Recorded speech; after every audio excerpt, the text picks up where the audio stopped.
विद्यार्थी मित्रांनो, MBA CET 2026च्या एक्झामिनेशनला फक्त 20 दिवस उरलेले आहेत आणि या 20 दिवसामध्ये संपूर्ण सिलेबस कंप्लीट करणं अवघड आहे.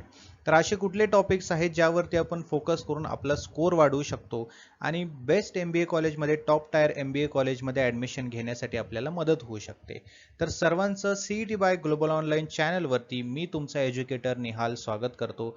आजच्या व्हिडिओमध्ये आपण बघणार आहोत की महाराष्ट्र MBA CET जे की आपली 6 एप्रिलला होणार आहे, त्यासाठी हाय वेटेज टॉपिक्स कुठले आहेत ज्यावरती आपण फोकस करून आपला स्कोर वाढवू शकतो, जे की 100% तुमच्या एक्झामिनेशनमध्ये विचारले जातातच. तर त्यासाठी सर्वांनी हा व्हिडिओ शेवटपर्यंत पाहायचा आहे. विद्यार्थी मित्रांनो, पुढे जाण्याआधी अत्यंत महत्त्वाची गोष्ट तुम्हाला सांगू इच्छितो.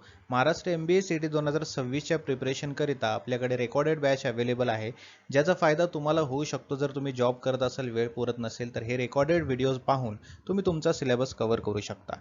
या सेशन सोबतच तुम्हाला स्टडी मटेरियल सुद्धा मिळतं, जसे की topic wise MCQs, notes, mock test, MCQ series PDF, जे की तुम्हाला तुमच्या प्रिपरेशनला बूस्टअप करण्यासाठी मदत करतात. तर आजच या नंबरवरती व्हॉट्सअप मेसेज किंवा व्हॉट्सअप कॉल करा आणि ही रेकॉर्डेड बॅच जॉईन करा, किंवा ग्लोबल ऑनलाईनचं ॲप्लिकेशन डाउनलोड करा. ॲप्लिकेशनच्या थ्रू सुद्धा तुम्ही ही बॅच जॉईन करू शकता. विद्यार्थी मित्रांनो, आपल्या MBA CETचा सिलेबस काही अशा प्रकारे आहे. Logical reasoning, abstract reasoning, verbal ability, quantitative aptitude असे 4 युनिट्स असतात. लॉजिकल रिझनिंग हा सर्वात मोठा युनिट आहे आणि स्कोरिंग युनिट आहे, ज्यामध्ये 75 प्रश्न विचारले जातात 75 मार्कासाठी. अब्स्ट्रॅक्ट रिझनिंग 25 प्रश्न 25 मार्कासाठी. व्हर्बल ॲबिलिटी किंवा रीडिंग कॉम्प्रिहेन्शन 50 प्रश्न 50 मार्कासाठी आणि क्वांटिटेटिव्ह ॲप्टिट्यूड 50 प्रश्न 50 मार्कासाठी. सो अशा प्रकारे 200 प्रश्नांची 200 मार्काची ही तुमची एक्झाम असते. त्याआधी विद्यार्थी मित्रांनो, एक्झामिनेशनचं पेपर पॅटर्न कसं आहे बघा. ही CBT बेस्ड एक्झाम असते. यामध्ये 4 युनिट्स असतात: logical reasoning, abstract reasoning, quantitative aptitude आणि त्यासोबतच रीडिंग कॉम्प्रिहेन्शन.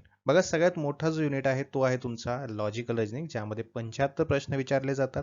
अब्स्ट्रॅक्ट रिझनिंगमध्ये 25 प्रश्न, क्वांटिटेटिव्ह ॲप्टिट्यूड 50 आणि त्यासोबतच रीडिंग कॉम्प्रिहेन्शन अँड व्होकॅब्युलरी 50 प्रश्न. म्हणजे टोटल 200 प्रश्नांची ही एक्झाम असते. प्रत्येक राईट आन्सरला 1 मार्क आहे, म्हणजेच 200 मार्काची ही एक्झाम असणार आहे. आणि हे 200 प्रश्न सोडवण्यासाठी तुम्हाला 150 मिनिट दिले जाणार आहेत. MCQ बेस असणार आहे. एक क्वेश्चन असतो आणि त्यासाठी 5 ऑप्शन्स तुम्हाला दिले जातात. प्रत्येक राईट आन्सरला 1 मार्क असणार आहे.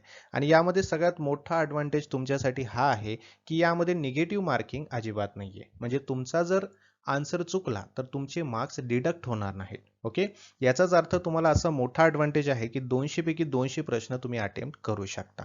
तर हा आहे आपला एक्झाम पॅटर्न, पेपर पॅटर्न आणि marking system. Now let's start with the main part of this video. प्रत्येक युनिटनुसार मी तुम्हाला स्कोरिंग चॅप्टर्स सांगणार आहे, जे चॅप्टर्स तुम्हाला अजिबात इग्नोर करायचे नाही आहेत. कारण हेच असे चॅप्टर्स आहेत ज्यांना तुम्ही व्यवस्थितपणे फोकस कराल तर तुम्हाला एक्झामिनेशनमध्ये स्कोर वाढवून देणार आहे. जसं की लॉजिकल रिझनिंग, ज्यामध्ये आपण पाहिलं की 75 टोटल सगळ्यात जास्त क्वेश्चन्स यामध्ये विचारले जातात.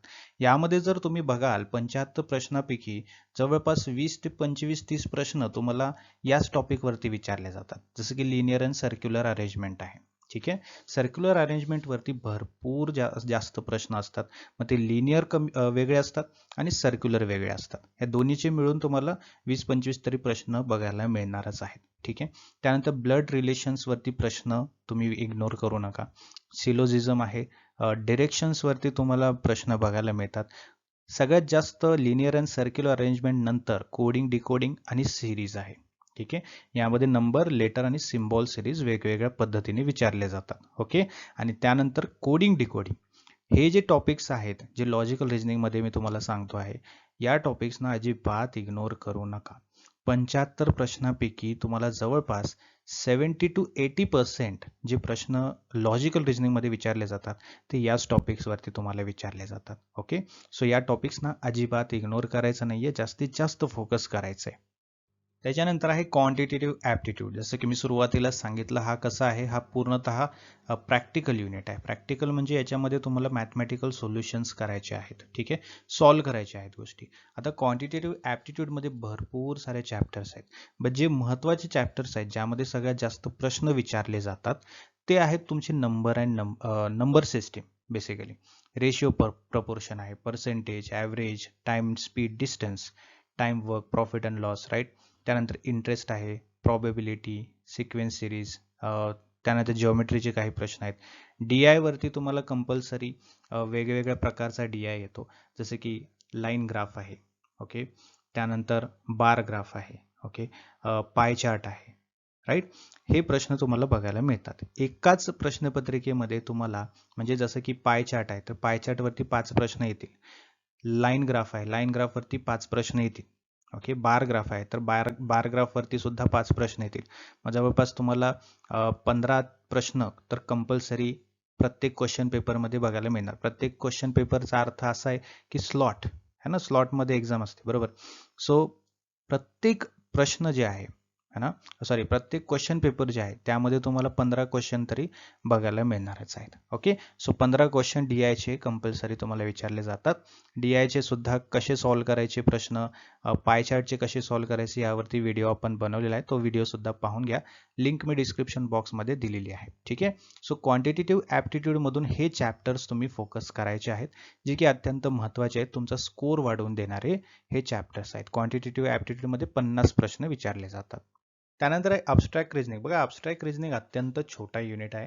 यामध्ये जवळपास 25 प्रश्न तुम्हाला विचारले जातात.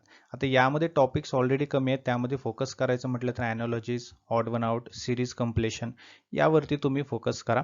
आणि या व्यतिरिक्त तुम्हाला जास्तीत काही विचारलं जात नाही अबस्ट्रॅक्ट रिझनिंग मधून. हेच प्रश्न तुम्हाला विचारले जातात.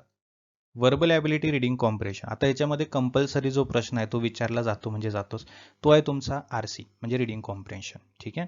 पॅसेज तुम्हाला दिला जातो आणि पॅसेजच्या आधारावरती तुम्हाला काही प्रश्न विचारले जातात. ओके, आणि त्या पॅसेजमध्ये बघूनच तुम्हाला त्या प्रश्नांचं उत्तर द्यायचं आहे. ऑप्शन्स तर असतीलच, तुम्हाला त्या प्रश्नाचं उत्तर तुम्हाला शोधून लिहायचं आहे.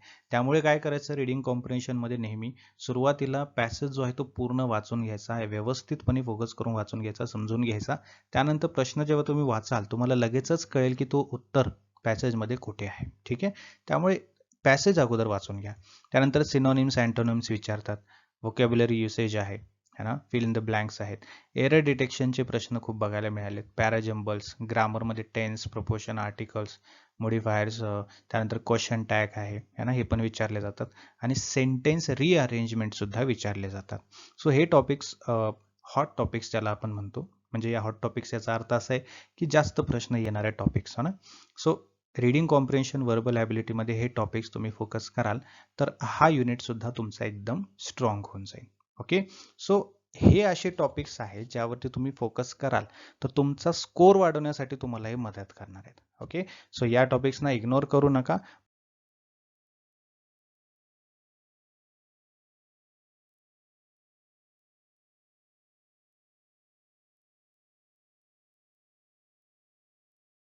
आणि दुसरी गोष्ट जी की तुम्हाला लक्षात ठेवायची ती म्हणजे येत्या महाराष्ट्र MBA CET 2026च्या सेकंड अटेम्प्ट म्हणजे जे विद्यार्थी 9 मेचा अटेम्प्ट देणार आहेत त्यांच्यासाठी लाईव्ह बॅच जी आहे ती आपली येत्या 23 मार्च पासून सुरू होत आहे, म्हणजे येत्या सोमवारपासून सुरू होत आहे. यामध्ये तुमचा संपूर्ण सिलेबस लाईव्ह सेशन्समध्ये कव्हर केला जातो. मराठी आणि इंग्लिश या कंबाईन लँग्वेजमध्ये तुमचं इंटरॅक्टिव्ह सेशन्स असतात. त्यासोबतच तुम्हाला जर काही अडचण असेल आणि लाईव्ह सेशन अटेंड करता नाही आलं तर त्याचं रेकॉर्डेड व्हर्जन सुद्धा तुम्हाला मिळणार आहे. त्यासोबत स्टडी मटेरियल जसे की topic wise MCQs, notes, mock test, MCQ series PDF या सर्व गोष्टी तुम्हाला अभ्यासासाठी मिळणार आहेत. तर आजच या नंबरवरती व्हॉट्सअप मेसेज किंवा व्हॉट्सअप कॉल करून तुम्ही ही बॅच जॉईन करू शकता किंवा ग्लोबल ऑनलाईनचं ॲप्लिकेशन डाउनलोड करा. ॲप्लिकेशनच्या थ्रू सुद्धा तुम्ही जॉईन करू शकता. आणि जे विद्यार्थी फर्स्ट अटेम्प्ट देणार आहेत त्यांच्यासाठी रेकॉर्डेड बॅच सुद्धा अवेलेबल आहे.